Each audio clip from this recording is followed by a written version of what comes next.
asalaamaaleykum mbokki internet yi ñu ngi leen di nuyu di leen ñaanal jàmm si seen bii di Kane Solution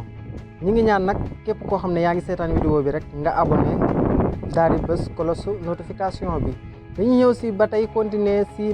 comment sécuriser WhatsApp en wolof naka la ñuy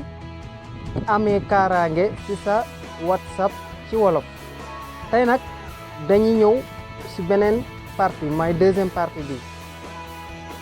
ayca ñu dem ci WhatsApp bi fii WhatsApp buñ duggee WhatsApp da ngay ñëw si ñetti tomb yi ngay bës soo ko bësee nga ñëw paramètre mooy fii ngay bës boo bësee paramètre nga ñëw compte fii caabi ji nekk fii ngay ñëw fii ba tey ñu ñëw fii ci kaw yii yëpp nag ñu ngi leen xamal ne danañ ci ñëw loolu nag da ngay abonné ci chaîne bi parce que vidéo bu ñu def rek nga mën koo jot à temps réel dañuy ñëw fii si xom bi li nekk gis nga ko bii ñëwoon nañ ci vidéo bi jàll dañuy ñëw si deuxième vidéo bi dañuy ñëw photo profil koo xam ne bëggoo mu gis sa photo profil fii tomb verte bi nekk boo ko bësee kenn ñëpp danañ gis sa photo profil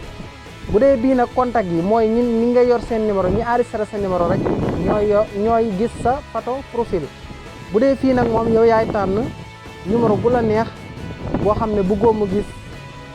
sa photo profil bu dee bii numéro yi dana affiché fii bu affiché nga tànn numéro bu la neex après nga bës fu verte fii ngay bës mu ñëw léegi bu dee fii nag moom boo ko defee fii mooy kenn duutu mën a gis sa photo profil voilà boo defee bii nag boo ko defee mooy ne képp koo xam ne yoru sa numéro rek xam nga des fois da ngay gis koo xam ne day enregistré numéro jàmbur mooy loolu ba ko envoyé message mais du fekk enregistré wul sa numéro yow nga enregistré numéro am rek doo mën a gis photo profil am bu dee fii nga ko def nag mooy kenn duutu gis sa photo profil voilà léegi noonu la ñu ngi leen di ñaanal jàmm jërë ngeen jëf.